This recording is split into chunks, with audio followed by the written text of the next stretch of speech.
And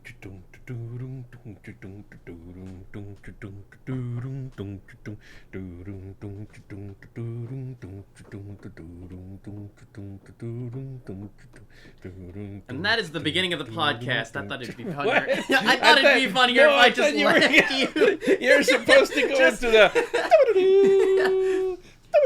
See, but it's not as funny then. If you're just constantly doing the the bass. Well, I guess that's it. My favorite meme lately has been a compilation of skull ornaments on cars, and that's at the playing, but it's playing out of sync, or it's interrupted, or comes in late. It's the funniest thing ever. To the bone. No, just the intro. But then I'll have to send it to you later. It's so funny. It's like all of those YouTube videos where the song never starts. And the song it's never starts. literally just like that. It's so funny. We're getting started now. Yeah, somebody send us an intro song. Anyway, that's it, guys. We're just going at this moment in time. What's happening, everybody? Welcome to Pontification Station. Pontification Station. That's right. We got Javier, Steven, and me, myself. I am Angel most of the time. And we are here. We're ready. What are we ready for? I don't know yet, but we're ready for here. Pontificating. Duh. We are going to pontificate It's in the today. name of the podcast. I think you are correct. And today we're going to pontificate about 3 things that we found this week that we thought were interesting. Mm-hmm. Who should go first? Let's see. You look like you're raising your hand. Me? Yeah, your character looks like it's raising his hand. But you know what? Hold on. I'll go ahead and I'll go first. I went first last time, so yeah. I'll go first this time. Let's see here. My interesting fact for this week is, at least it was interesting to me, Kingdom Hearts 2 was the last performance by Mr. Miyagi. Good old Pat Morita. Yeah, him. Mr. Miyagi. Kingdom Hearts 2 was the last thing he voiced, acted on, did anything, unfortunately, before he passed. So, I thought that was wild. I didn't even realize he was on there. Which is awful. Yeah, I'm looking at it right now. Oh, so he was playing as the Emperor. Yeah, he was the Emperor of the Land of Dragons. Mm-hmm. So yeah, that's exactly what he was. So his last role was Kingdom Hearts. That's it. I mean, hell, if you think about it, wasn't that Leonard Nimoy's also one of his last projects? Who did he play again in Kingdom Hearts 2? Who? Mr. Miyagi? Yeah. The Emperor. He was the Emperor in the Land of the Dragons. World. Oh, okay. Yeah. Thank you. Yeah, actually, it was really interesting. You say Leonard Nimoy. He was the first master. Was that? No, Leonard Nimoy is Xehanort. Yeah, he was Master Xehanort. And then when he passed away, it was really funny. He liked sci-fi people, because then after that he went after Blade Runner's. I think it was Roger or Rugger. Was his name. And then he passed away, and here's hoping that Christopher Lloyd is going to be okay, because then after that Christopher Lloyd took over the part. So those are the 3 characters, the 3 people that actually played that character. Christopher Lloyd is getting old. Yeah. Well, yeah. Oh, he was kind of born old, but now it's actually. Oh wait, time is actually a factor right now.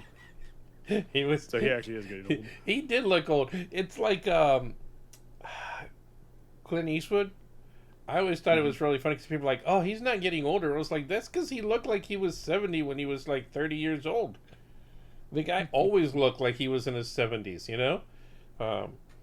If you look at the Dirty Harry movies, he looked old way back then.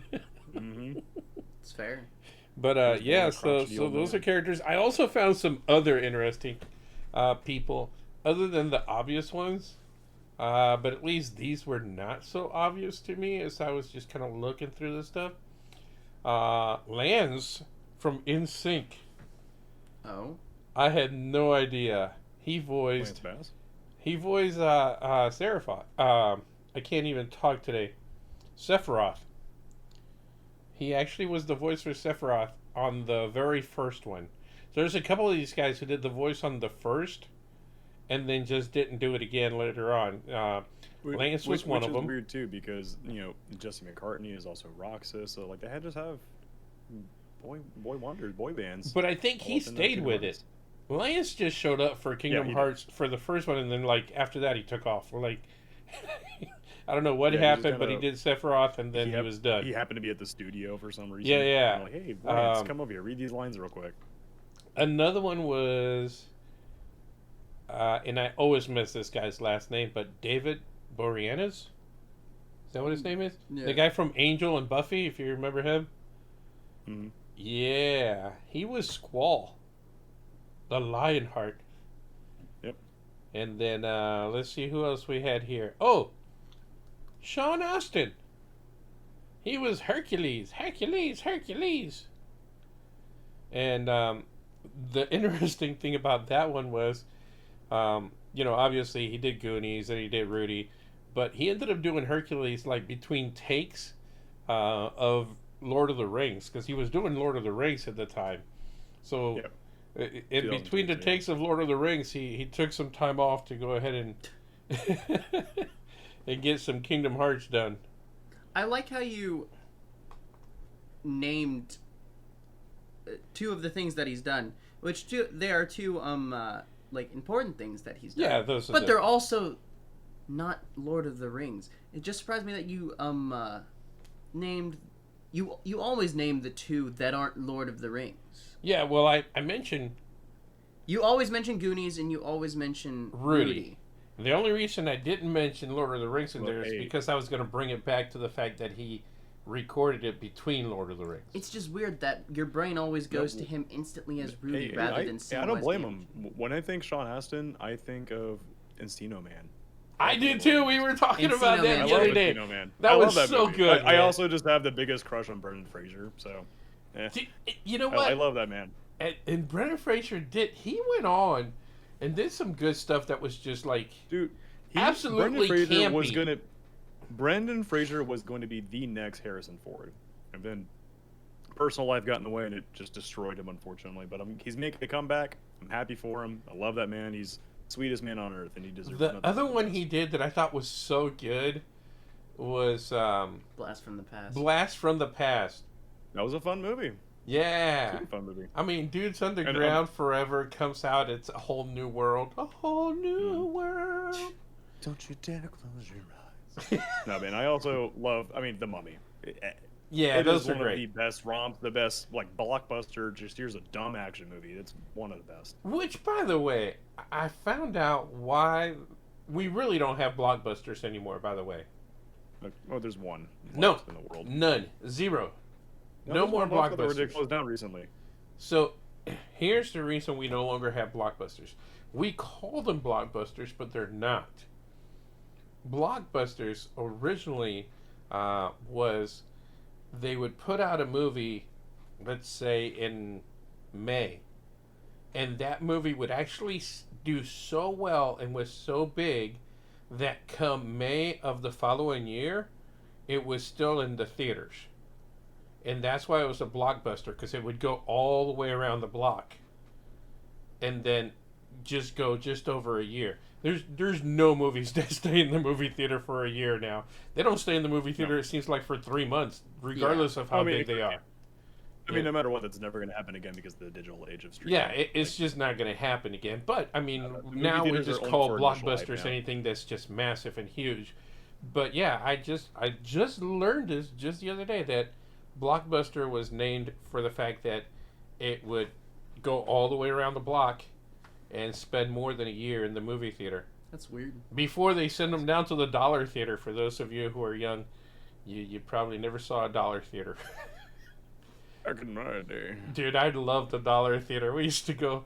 That was the place to go. But so I thought that was really cool. Absolutely pointless again, but that's how we pontificate around here. Yeah. Whole Yeah, blockbuster. rabbit hole. Now you know what a blockbuster is.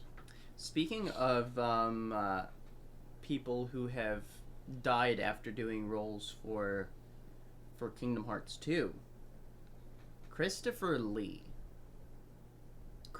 First of all, so I was like, immediately when you said that, I was like, Christopher Lee's pretty dope. He plays Ansem, the actual Ansem, and I know a few facts about Christopher Lee. First of all, he had his own metal band. Mm-hmm. He narrated for. Wait, what instrument did he play? Did he play guitar? No, he was a singer. Vocals. Yeah. Although I wouldn't be surprised if he could get down on the piano or the organ. That seems like a Christopher. I could see him shredding. Yeah, he could shred too. Well, like his image makes it look like he can shred. His version of shredding. So anyway, like House on what Laurie? he did his Laurie Hugh can Laurie. play the pianos.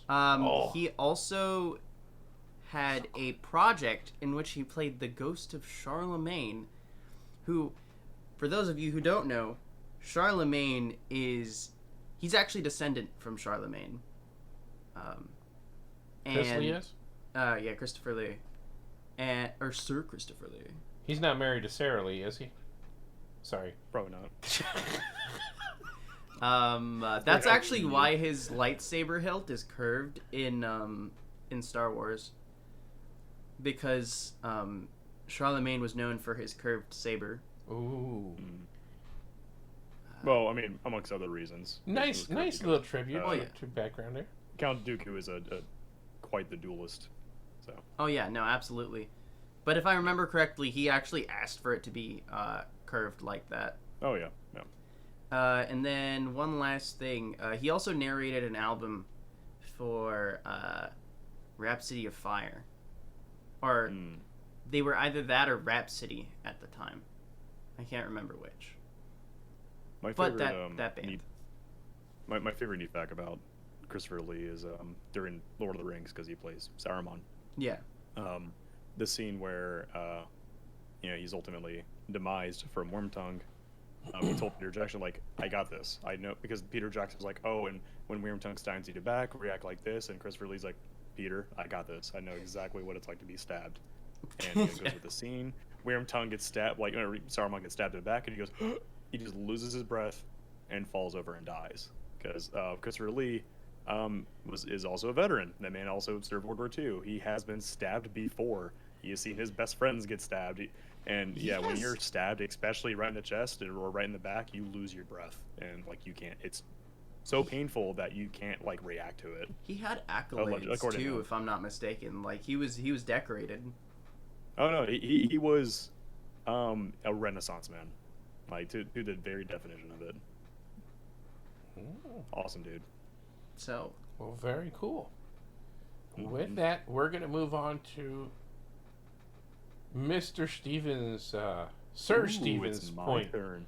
Yeah. Turn. So for those of you listening to the podcast, and those of you on stream, we send each other our main point, like just right, nothing else. Like my main point was, just a little short sentence, and then Javier's was just a little short sentence. I'm not going to say what it was.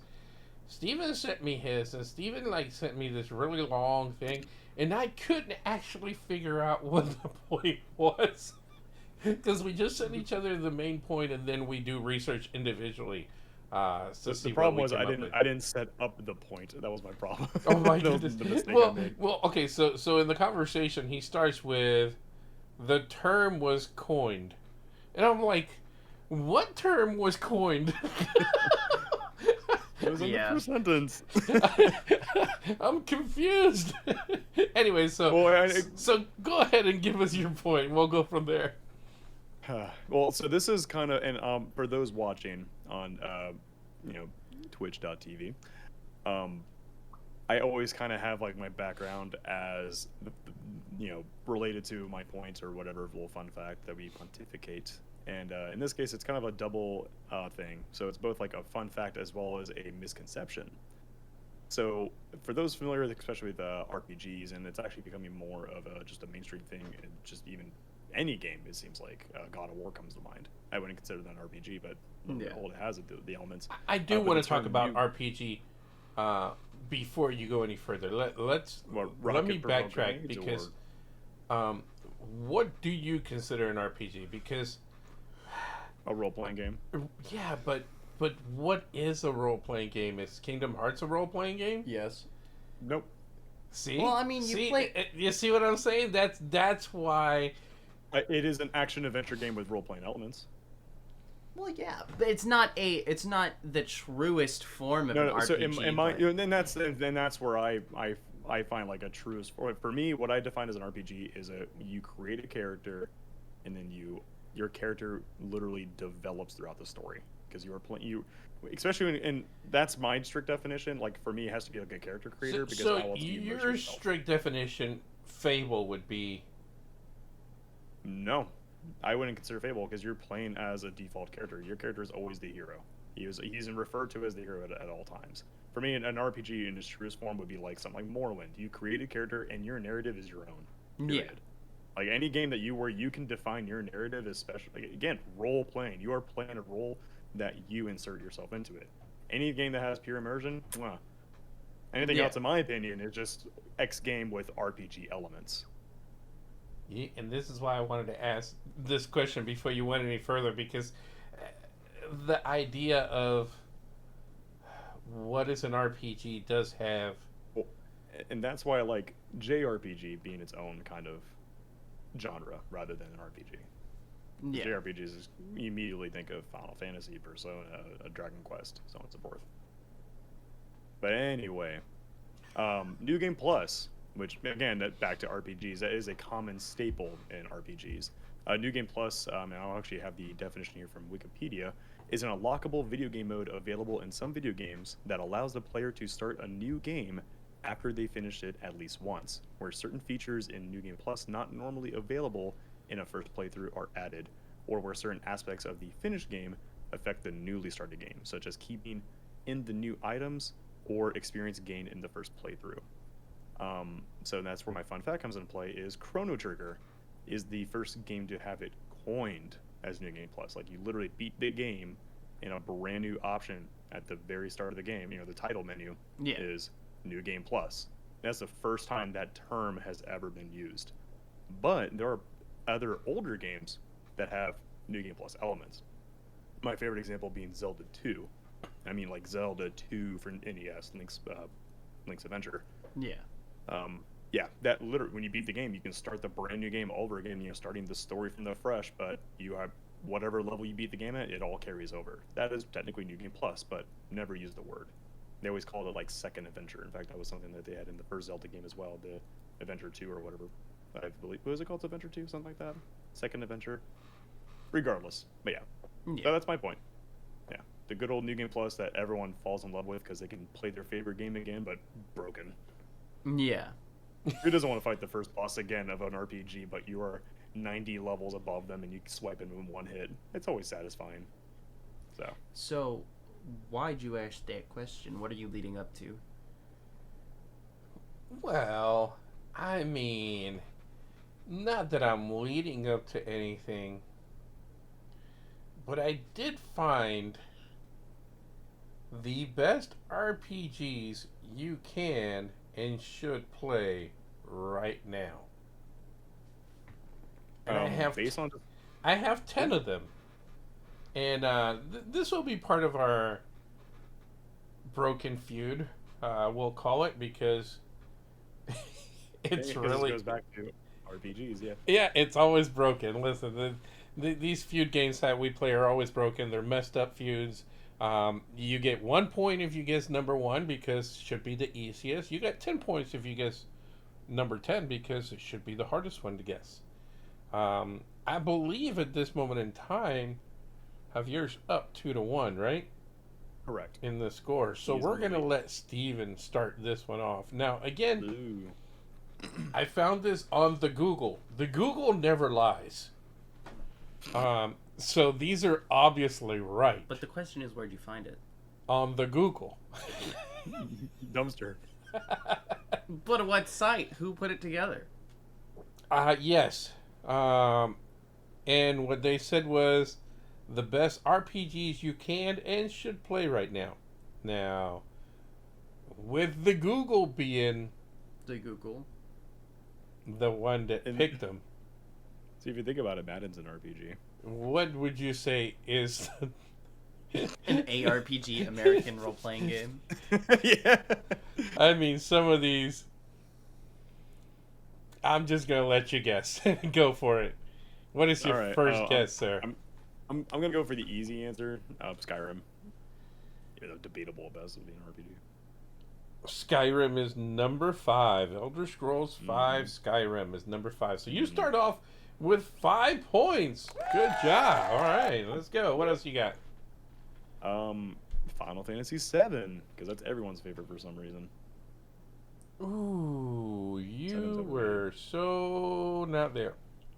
Yeah, okay. Yeah, I figured that'd be kind of a stretch, but like just in case, ace in the hole kind of. That's answer. okay. So you started with Yeah. 5 points. What do you got, Javier?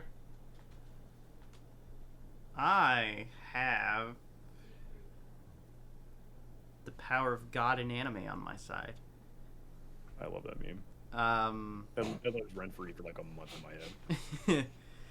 So you said Skyrim. There was something that was triggered by Skyrim. I was Even triggered. better, Elder Scrolls. No, it hurt me when I say Skyrim because Oh. I think Skyrim is like one of the worst Elder Scrolls games. I don't know. Dark Souls 3. No Dark Souls. Didn't think so. All right. What'd you get, Steven?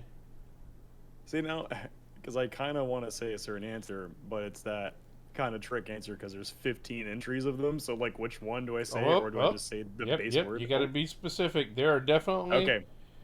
I will. Yeah, you got to be specific. I'll just say that. No, hey, that clears it up. Thank you. I like that. I'm gonna say Ocarina of Time because I know a lot of people call Zelda an RPG, even though it's not true. But I know this is like that 8th page of Google results. No, sir. All right, cool. I'm glad. That gets it out of the way for me. He's glad. All right, Javier, what'd you No, get? because that When narrows was this down put what together? this list is. Huh? When was This is recent. This is 2022. Okay. Got it. However, a lot of these are old. Okay. There is one that I have no idea what it is. So you get that So one. it's not. I should give So you. it's not a list. Yeah, it's not a list about recent games, even though I said. No, Skyrim, it but, says they keep re-releasing RPGs that you game. can and should play. can and should. So RPGs of all times, basically. But was it put together February or January? 2022. I don't remember, to be honest with you. I just remember the 2022 part. Woo. Dragon Quest X. 10. No. That's the MMO one, I think. I don't think 10's the MMO, is it? You're thinking 11. Oh. Come on, guys. On that note, no. You gotta think a lot simpler than this. Persona 5. No, sir. Oh, Wow. come on, Javier. This is a bad. You this need is to just a keep bad this list, alive. then. Oh yeah. You guys are gonna be Persona like. 5. Persona 5 is a great game. I will tell you that was in the top 20, but just wasn't in the top 10. Wow. Okay, this is a very. But Skyrim is number 5. Yeah. Skyrim's number 5. Fallout 4. I swear, Fallout. Fallout 4 is. I'm gonna be very upset if Fallout 4 is in the top 10. That is not a good Fallout game. New Vegas. I was gonna say New Vegas. I was gonna guess New Vegas. No. No. Because New Vegas is as far as like the RPG mechanics of like the the modern Fallout games, New Vegas is the best. Yeah, that It's was so number good. 3. So good, where your actions actually mattered. All right, Steven, And what'd you affected get? people. What'd you get, Steven? Well, you took my answer, Angel. It was only Anyway, worth 3 points. I know. Well, if we give you those 3, you got 8 points. No, I don't want it. I don't want it. I don't want it. Trying to think here. This is obviously a I don't want to say bad list, but it's definitely on. a goofy list. You got this. I guess you just only think about Bethesda games.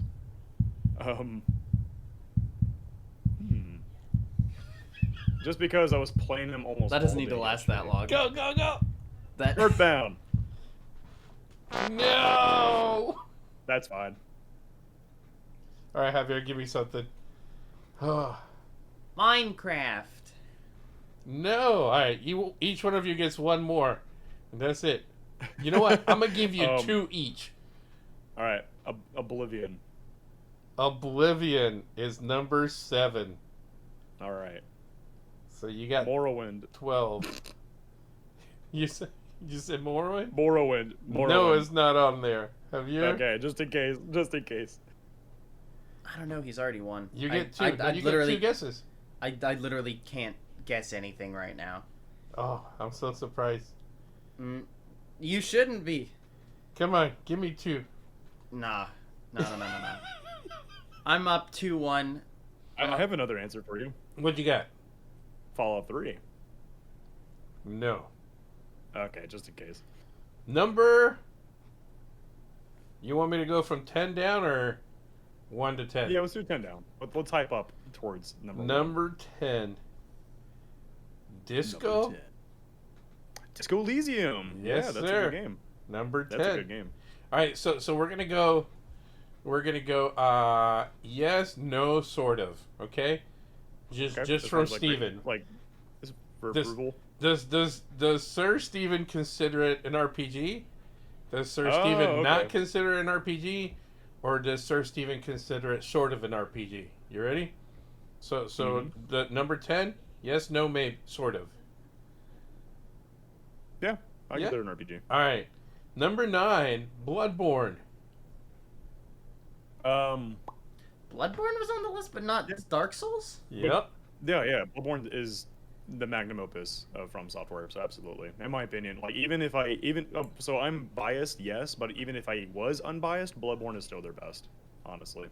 So Yeah, yes, no, no, I or just- sort did of. everything right. Bloodborne wasn't as absolutely. popular, at least in my circles. Well, because Like, it was good, Sony but- exclusive. It was a Sony exclusive. That's why. Yeah. You literally have half the community divided because half the community can't play it.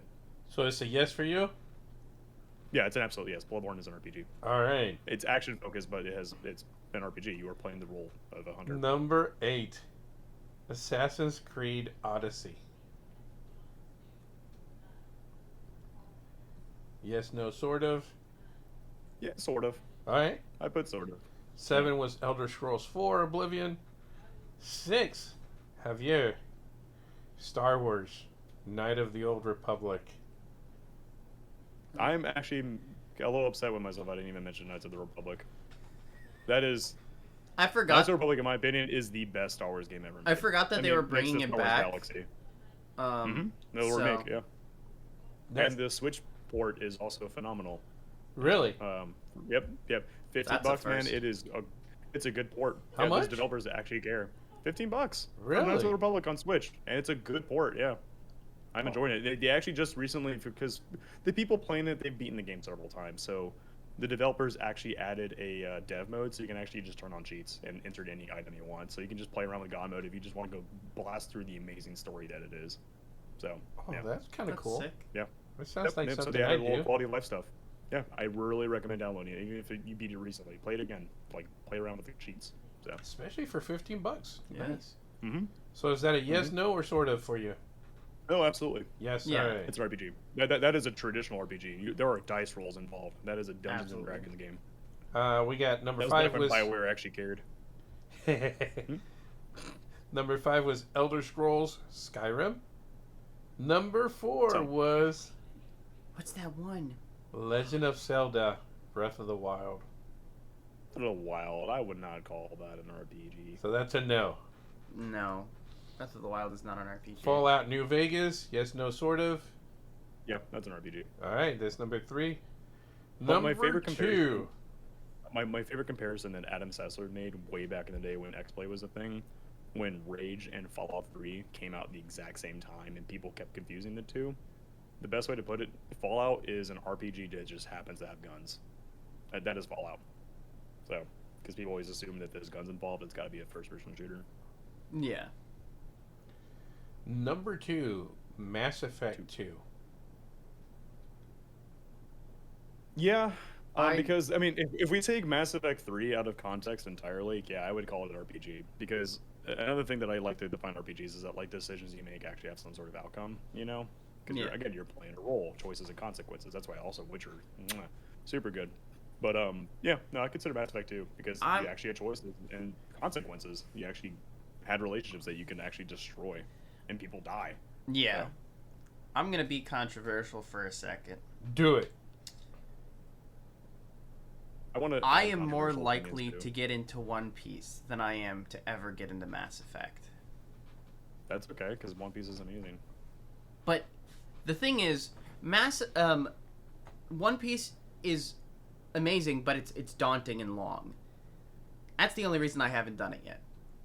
Mass Effect isn't as long, but I started it, and it bored me to tears. No, it's like, it's also kind of like trying to convince someone to watch Game of Thrones right now that hasn't seen it, when they know that like it ends in what it ends. It's hard to kind of get into it when you know that the series does kind of. See, that's not an issue for me. I mean, I don't even know how it ends, and I'm still just like, everything that I've heard, it just doesn't interest me. If you ever pick up the legendary editions of the games, and because you said you probably picked up Mass Effect 1, I'm assuming, right? Yeah, I started Mass Effect 1. Yeah, if you pick up the legendary edition, they actually added Mass Effect 2 gameplay to Mass Effect 1, because Mass Effect 2 gameplay that's why Mass Effect 2 gets like all the combinations of the series. It was magnum opus that's fair. The Mass Effect series. Because the and first they put that combat, like the gameplay, the combat, they put it in the first one, because the first one they didn't know what they were doing. Honestly, when it came to the gameplay, they didn't know they didn't know how to implement it, because they were still kind of stuck on traditional RPGs. I mean, after all, before that was, I think, did Dragon Age Origins come out before Mass Effect, or was that after Mass Effect? That was after Mass Effect, I'm pretty sure. Regardless, I think the last thing they worked on was Jade Empire or Knights of the Republic. So yeah, it's different combat. But yeah, once Mass Effect 2, it became more of a over the top third person shooter with the RPG elements, and it actually had really good fluid combat.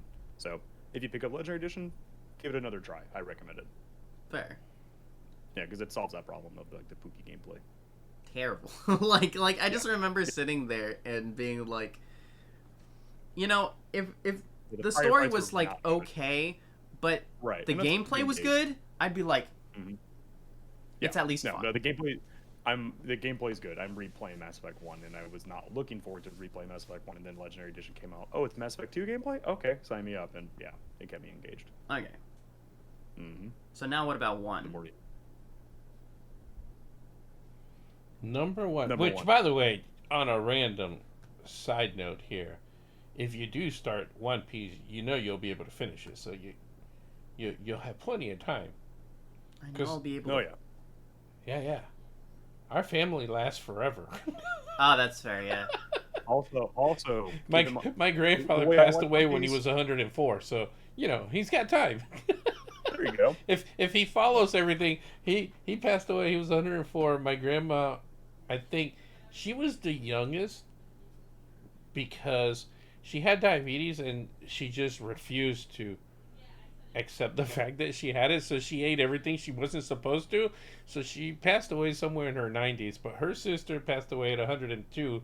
And the other one was like 101. Yeah. So, yeah, we're all cracking the hundreds here in this family. I'm the complete opposite. I think I have like another good 10 years on me. Steve's like, you ready for number 1? Fast. I don't think I am ready for number 1. Number 1 is The Witcher 3. Oh, okay. Okay, yeah. I mean, man, it really is good. I always recommend, because it is pretty daunting to look. I mean, again, looking at One Piece, that's like a huge franchise that you got to jump into. But the way I always try to tell people or convince people to play Witcher in any capacity, Witcher 3, it's only $20, I think, consistently for the complete edition. It has all the DLCs. $20. Play Hearts of Stone, the first expansion that they did. It's its own self-contained story that has almost nothing to do with the main story. It's just Geralt getting involved with A Deal with the Devil, and it is some of the best writing I have seen since Planescape Torment from 2000, 22 years ago. I haven't seen this better writing. It's so good. It will keep you hooked. It will make you laugh. It will make you cry. It is really phenomenal with unforgettable characters and unforgettable moments. Play that. Everyone listening, everyone watching, play Hearts of Stone. It is amazing. So play it. Let me ask you this. I have not played any of it. Right. However, I've watched the Witcher series on Netflix. Have you seen that? Yes, how are the finished two season connected? yesterday. Not really. I mean, the first season was like, okay, they're getting to the groundworks because the Netflix series is more based off the books. Okay. And the games are based off the books, but they both kind of take their own small, minor twist. The creator, mind you, is all for the games. He's actually pro games. I mean, he's actually very pro money, so he doesn't matter what the franchise turns into, but Yeah. he proves of it regardless. Right. CD Projekt Red, they took a lot of like the books or the Bible to making this game. Like, we have to use the source material as much as we can and honor and respect it. Minor changes to fit more a narrative of a game, of course. Yeah. But they did a great job nonetheless. Season 2 of The Witcher kind of just said, we're going to do whatever we want.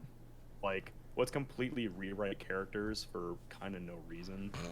Like, I don't want to, I'm not going to try to spoil anything. Right. So minor contextual spoilers in 3, 2, 1. Season 2 turns a beloved character from the books in the games, and they make him a jerk in Season 2, and he ultimately gets killed off. When he does not get killed off or any way in the books or the games, he's one of Geralt's best friends. He's a cool dude. Everyone loves. He's uglier than sin, but everyone loves him. Yeah. And the Netflix series, like, he's an expendable character. Let's make him a small-time villain of the week thing. Makes no sense. But like during that same moment, there's like random Witchers that have no names. They're just background characters for background noise. Use one of them, kill them off. They're a random person. You don't need to kill off a like well-established character that has a lot of lore. So like a lot of goofy stuff like that. A lot of things like, why is this person here when it should be this person? Why is this character involved? He's not supposed to be in these events. A lot of stuff like that. Yeah. Is it fun to watch? Yeah. Is it pretty colors and great visuals? Of course. Is Henry Cavill given 110% because he loves Geralt? He loves The Witcher? Absolutely. Is it again? Still fun phenomenal to watch. actor. Not watch it. He's a better Witcher than he was a Superman. I'm just saying. No, absolutely. Well, that's just because the writing is better for The Witcher than any DC movie. All Supermans. I don't understand what. I think it's because it always has to be an origin story. Why they can't get a Superman right? I think Shazam was the only DC movie that I actually enjoyed watching. Like, it wasn't a great movie, but it was fun. It was entertaining. I wouldn't know. I haven't seen any of the modern DC movies. Shazam was entertaining. I think you'd appreciate it. I mean, it looked entertaining. Yeah, like, finally, they're not trying to go for dark and brooding. Right. So, but yeah. Speaking of dark check out and the show, brooding, but the games are the new Batman. Better, though. The new Batman movie. I'm excited. I kind of like it. I'm cautiously optimistic. I love Detective Batman. I like Batman solving crimes, not beating people up, if that makes sense. Absolutely. And this, considering the Riddler is the main villain in this one, Catwoman is doing shenanigans. I'm all for it. It's just Batman just kind of maintaining the peace by solving puzzles, not beating the crap out of Bane. Yeah, absolutely. I mean, he is the detective. Right. So that's what I'm excited for, and that's kind of what I thought was going to be with Ben Affleck, but Zack Snyder has the mind of a 13-year-old, so that's not going to happen. Fair enough. And with that, we're moving on to Javier's point, the last point of the day. Okay, so I gotta get the name up again. Ooh. So Animal Crossing. I was kind of like, I don't know a whole lot about Animal Crossing outside of like the actual content from the games. Like, I don't know what the motivation for making it was. I don't know who asked for this kind of game. But the person who spearheaded Animal Crossing was Katsuya Eguchi. And they worked for Nintendo, and they did level designs for Super Mario Bros. 3. He was the director for Star Fox, and he even did design for Yoshi's Story. However, when he was 21, he moved to Nintendo HQ, and whenever you move to a new place, it's a common theme, and they use it a lot in movies. But you kind of feel just out of your element. I mean, it's a whole new A whole new world. essentially a whole new world. And Katsuya Iguchi, he wanted to capture the feeling of being set into a whole different area and having to build your way up, having to furnish your own house, having to make your own money, having to build relationships with people. And I actually went back to play the original Animal Crossing not long ago. First of all, it is terribly arduous. But it really does give you the feeling of being alone in an unfamiliar setting. And another thing too that the game does really well is the satisfaction of milestones. Yeah. You know, like achieving those small little like those short, stretch goals, and like that satisfaction of completing that. Yeah, it's a good dopamine rush. That game really knows how to do that. And I think one of the things that the later, so obviously, that's just how the series started, right. And no matter how true you want to stay to that, there's going to be changes the further the series gets. So in New Horizons, the most recent installment in the Animal Crossing series, you start an island and you have Tom Nook, of course, and you have 2 villagers. And then you kind of build houses and you get more villagers as you go. And I think in New Leaf also, you get more villagers moving in. You don't have to build the houses, if I'm not mistaken. But it's a slow progression of you're building a town.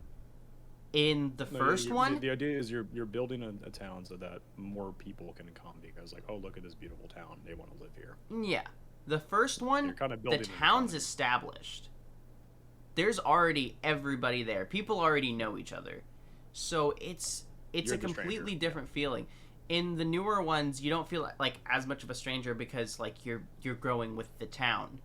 So everybody is new, but you're not bombarded with a whole cast of characters that already know each other, and that they're pretty rude in the first Animal Crossing. I'm not gonna lie. You're the stranger. So they say some mean stuff in there. And Tom Nook, he is not afraid to let you know that he's taking advantage of you. No, he's a crook. Tom Crook is his name. He's an absolute crook, and you lose that in the newer games. I think one of the things I found that I thought was kind of humorous was talk about characters changing. Mr. Rossetti, I think it was his name. Mm-hmm. So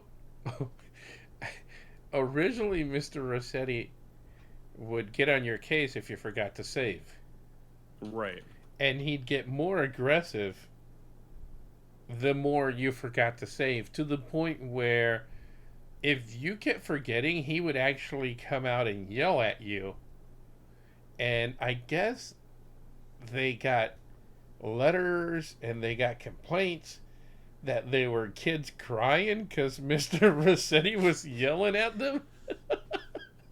So they had to tone Mr. Rossetti down a bit. You have to be cautious, man. Because they're like, oh, we didn't mean to make the kids cry, but I guess it was a thing. Yeah, they were getting, correspondence and people letting them know that their kids were crying because Mr. Rossetti was yelling at them. I think there's also we just saw a flying cat on Steven's screen. For those of you in the podcast, sorry, we're at GOTE.TV live, and we literally just saw a flying cat Little See, flying guppy. he has a green screen for those of you again listening to the podcast, and obviously his cat is not green, and he just seemed to float across the screen there for a second. I was wondering what in the world is that thing coming out of Steven's head. I don't like her on my desk, so I lift her up and I put her on the chair that is set up for her next to me. Anyway, sorry, go ahead. Now that we've found out the mystery of the flying cat here. In the newer games, he actually laments that because auto saving's a thing that no one really saves their game anymore. And I'm looking at a liner here. If no one ever resets again, I ain't gonna have a job, and that's no good for resetting. It's just him glaring at the player character. It's pretty funny. That's hysterical. He's like the Nintendo's. They took my job. That's so good. You know what? I did read what you were saying. He was 21 when he moved. Yeah. And he had already done some stuff. Mm-hmm. So this guy started young. I thought that was pretty cool too. So I was looking at it. Was that? When you have passion, man, you can go places. Yeah, he started really young. Because, like I said, he moved to headquarters at 21. I think that's definitely one of the things that that Japan has right. They are career or college. Like, you don't have to go to college in order to get a career. Right. You can go and just do your own thing. I mean, there are certain things that you have to go to college for, but right. And from what I've gathered, it's not even really looked down on, because people are like, there needs to be people for every single job. So right. To my understanding, the cultural mindset of Japan is contributing to the country. Yeah. And no matter what job it is, if it's contributing to the country, it's a good job to have. Right. So that's why you can't move there. If you want to move to Japan, you have to have a degree. You have to already have a job established. You already have to have a place to live. They don't want people just randomly coming over. They're very strict, moving their laws. So, if you're not going to provide to the country, you cannot live here. Yeah. But I thought that was really cool. Like I said, 21 and moving over. And I did find Mr. Rossetti being very humorous. Character. It made me think about, what are other characters that just made people cry? I don't know. I can't think of any, but I thought that was pretty neat. Sephiroth in the Kingdom Hearts series. He made you cry? No. No video game has ever made me cry. I'll admit to that. I cried to a game once. It was a really sad ending, so fight me on that. Crisis Core, man. That shit was tragic. That stuff was really tragic, man. Made me cry at the very end. Yeah, no, there's no shame in crying to a story. It's just never happened to me. It was just the direction of it all. The way that the CG cutscene just kind of played out with the music. It was well done to make anyone cry. A masterpiece. It's ironic, because music is probably the one thing that'll make me cry in the strangest way. Dude, music just moves me. And it can be a really good song. It's just which, by the way, I know most of you aren't going to do this, but if you have to drive from downtown St. Pete to Palm Harbor, you can listen to the entire My Chemical Romance, the Black Parade album, from beginning to end. It'll take you straight through. That was a good ride. You'll be no, because we did rewind and do other stuff. No. So yeah, you can listen to the whole thing. Yeah, the whole thing. The only reason we ended up playing The Death of a Bachelor. It takes you 52 minutes to get there. Yeah. Well, yeah. Well, because we were at USF St. Pete, which is all the way into that back corner of St. Pete over there, and then all the way to Palm Harbor. Yeah, it took us. We even had time to do. Well, we stopped to get food. That's the only reason we had time for an extra song, because we did do The Death of a Bachelor, Panic at the Disco, after we picked up the food. Brandon Urie's just a good writer. Yeah. And a good singer. Dude, my Chemdo, again, this has nothing to do with music, with gaming, but their music is so well written. the whole I welcome really to the, enjoyed it. That album They was know how so to write good. melodies. I sent out a tweet The yesterday, musical changes are and so I good. said that the Welcome to the Black Parade album is the it's one of the best examples of the perfect mixture of musical simplicity and complexity.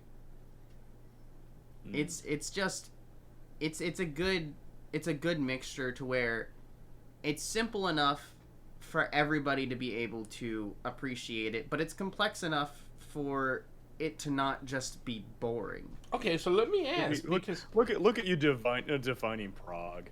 so Right? So let me take that because it really made me think about this now. What would be that video game that you would say this is a video game that is really really good for people who are just getting into things and also for people who have been gaming for a long time, you know, something that's easy to pick up for anybody who's just trying to kind of get their feet wet and play some games, but also good enough to not bore the gamer who's been playing for a long time. What would be that game for you? For me, I mean, depends. I mean, more adult friends, Resident Evil 4. It's just so easy. Like, you don't have to play any of the other Resident Evil games. The pacing is beautiful. The length is not too long. It's because of the game's dynamic difficulty. Where by that I mean, Resident Evil and Silent Hill 2 and 3 also had this thing. Left 4 Dead, they call it like director. Like there's like a thing hidden behind the game that is constantly observing how you play and will adjust the difficulty based on that. So in Resident Evil 4 specifically, because that's where like it's mastered in my opinion. Like if you're just blowing through, going crazy, like just beating the crap out of the game gets a little harder actually. You'll get less resources. The enemy's AI is a bit more aggressive. The game gets actually harder the better you do. It's kind of the worse you do, the worse you do, you'll get more health, you'll get more ammo. The AI reduces its aggro. Like it's so good. That's why almost every speedrun for Resident Evil 4, they always play in professional mode, the hardest difficulty, because the AI is ramped to max, so it's more predictable actually. So it's actually easier to speedrun on professional than it is normal because it's dynamic. Little fun fact there too. Huh. So I always say Resident Evil 4 because that's just so because even if you suck at games, the game's gonna kind of help you keep going. You know, you can get stuck, and the game will still have a way for you to pull through.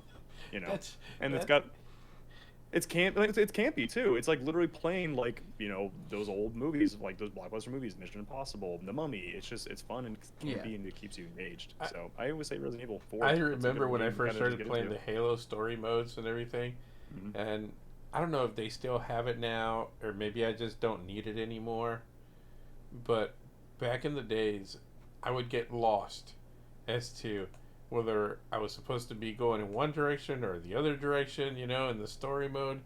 And my buddy Alan and I, we would wait for what we call the dummy arrow. Because eventually the game would get tired of waiting for you, and it'd give you this little arrows, like, it's over here. Another game that does that actually, Uncharted. They do a good job about that too. They do like a solid, like if you're like in a puzzle room, like where to go progress further, you have to solve some sort of puzzle. If you take too long, the game will just eventually like literally turn the camera towards where you need to look at, kind of thing. And I actually kind of appreciate that though, because there are people that will actually probably just stop playing the game altogether. Yeah. They just get too frustrated because they can't solve something. So that's, I think, like, yeah, that can be handholdy for which is controversial in its own way, but I think that's also a good thing to keep people engaged and actually finish the game. That's funny. I'd like it if that was an option. Like, I like it as as a concept. And that's my thing too. Like, yeah, that's my biggest thing too. And I think Psychonauts 2 did that recently, wherein people were crying foul because they added God mode as an option in the options. And people were actually crying foul and then the developers literally just said, then just keep it off. What's the problem? Right? Yeah. And and if you asked me like 10 years ago, I was pro. I play every game on the hardest difficulty. Yeah, that's the real way to play games now as an adult. I'm like, man, sometimes I'm too tired to try to beat a game for like 3 hours when it can take me 10 minutes. I put it on a little bit easier, Yeah. Do you have a specific game, Javier? Hat in Time, 100%. Ooh. A Hat in Time is one of my favorite games of all time. It's a fantastic And for my aunt in Platformers. Puerto Rico, Platformers. what is a Hat in Time? A Hat in Time, it's a spiritual successor to the 3D Mario games like It's like Super Mario Mario 64. 64, Yeah. Super Mario Sunshine. Mm-hmm. You have different hats. So you play as a little girl who is traveling through space and time. And your ship gets attacked and you lose all of your timepieces, which allow you to go through time. So in order to get home, you have to go around and collect these timepieces, and you meet different people, you get different hats. Each hat has a different ability that it gives you. There's customization, there's story, there's platforming. It's just all around a great game. I think mine, before we close, is probably Kingdom Hearts. Yeah. Only because, for me, I'm a story mode. You know, I like it to just be easy, and I just, get things, get it done. I want to see the storyline. However, David loves putting that sucker on the hardest level possible so he can get Critical the mode, specific... baby, let's go. Well, and there's specific, keyblades that you cannot get unless you really go after the game, Yeah. So I think that's a cool game, for people who are just, I just want to play it, something easy, get storyline, and other people who want to really grind it too. I'm actually going to backtrack a little bit when you were talking about Witcher 3. Witcher 3 does that too, actually. So when I was recommending Hearts of Stone expansion, when you start that game, it allows you to start that at level 40 with appropriate equipment at that point too. So you can literally jump into it already powerful. And it has like 5 degrees of difficulty. The easiest one, call it just here for the story. Where Yeah. the combat really is just trivial. You'll just steamroll through any encounter. You're there for the story. Oh no, guys. Oh no. I have bad news. We're going to have to cut the stream and the podcast because I just got a phone call and the message apparently says that it's Mark, and it's an important message that my automobile service contract seems to be running out of time. So if I don't take care of this, it's going to expire shortly. So what you're saying is that they're trying to reach you about your car's extended warranty. Yeah, exactly. Correct. They're actually trying to reach you about your car's extended warranty. Yeah. I got to make sure I get on that because it's gonna, I don't know, it's gonna expire or something bad. Your automobile service contract is about to expire. I think they're trying to come up with something new. It's probably for the Honda Pilot that we no longer have anymore. Probably. I actually got a text message the other day that said, "Are you interested in selling your place?" And then I text them back, "Are you interested in the entire apartment complex or just my unit?" And all they said was no, and that was. They didn't say anything else after that. All right, guys. And with that, we're going to get out of here. Thank you so much for joining us here at Pontification Station. Go back, check out the other episodes. Or go into the future and check out the ones that we haven't done yet if you have that capability. But thank you so much for listening. Thank you so much for watching. This is Angel, Javier, and Steven making a difference. We're out of here. See ya. Yeah.